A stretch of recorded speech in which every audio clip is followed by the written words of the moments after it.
Superstar Shakib খানের খারাপ দিনগুলোর মধ্যে যদি ভালো কিছু ভালো লাগার মতো থাকে, সেটা হলো তার সন্তানরা। এবার হঠাৎ বড় ছেলে জয় জরুরিভাবে ফোন করে শাকিব খানকে ফোন করে বাসায় আসতে বলে।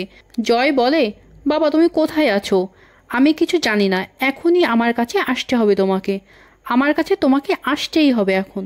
শাকিব খান বলেন, কি হয়েছে আমার পাগলা বাবার, এতটা খেপেছে কেন? জয় বলে, আমি কিছু জানি না, এখনই তোমাকে আমার কাছে আসতেই হবে, তুমি আসবে কিনা বলো। শাকিব খান বলেন, ঠিক আছে আমি আসছি, কিন্তু তার আগে তোমাকে বলতে হবে তোমার কি হয়েছে। জয় তখন বলে, পাপা আজ মা আমাকে খুব বকেছে, আমি আজ একটু বেশি সময় ধরে ফোন দেখেছি, এজন্য মা খুব রাগ করেছে আমার ওপর, তুমি এখনই এসে মাকে খুব বকে দাও। কিছুক্ষণের মধ্যেই শাকিব খান জয়ের কাছে চলে আসে, দুজনে মিলে অনেক সময় খেলা করে। জয়ের হোমওয়ার্ক করে দেয় শাকিব খান, তারপর রাতে একসাথে খাওয়া দাওয়া করে নিজের বাসায় চলে আসে শাকিব খান।